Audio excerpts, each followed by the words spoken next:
2 நண்பர்கள் நல்லா படிச்சுட்டு ஒரு பெரிய கம்பெனில தொழிலாளியா வேலை செஞ்சுட்டு இருக்காங்க. ஒரு நாள் 2 பேரும் நடந்து பேசிக்கிட்டே போறாங்க. அதுல ஒருத்தவன் கேக்குறான், ஏன்டா உனக்கு எதனா ஆசை இருக்கா அப்படின்னு கேக்குறான். இன்னொருத்தவன், ஆமா, ஆசை இல்லாம யாரா இருப்பாங்களா?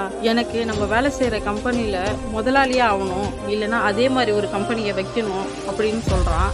அதுக்கு இன்னொருத்தவன் சிரிச்சுக்கிட்டே, நடக்கிற மாதிரி எதனா சொல்லுடா, எனக்கு கூட தான் ஆசை இருக்கு, இந்த கம்பெனில பெரிய மேனேஜரா ஆகணும் அப்படின்னு. 2-3 வருஷத்துக்கு அப்புறம் சொன்ன மாதிரியே அவன் பெரிய மேனேஜரா ஆயிடுறான். 4-5 வருஷத்துக்கு அப்புறம் அந்த கம்பெனில ஒரு பெரிய ஈவெண்ட் ரெடி பண்றாங்க. அதுல சீஃப் கெஸ்ட் நம்ம மேனேஜர் தான் ஆளை போட்டு வர வைக்கிறாரு. சீஃப் கெஸ்ட் யாரு? நம்ம மேனேஜர் ஃப்ரெண்டு தான்.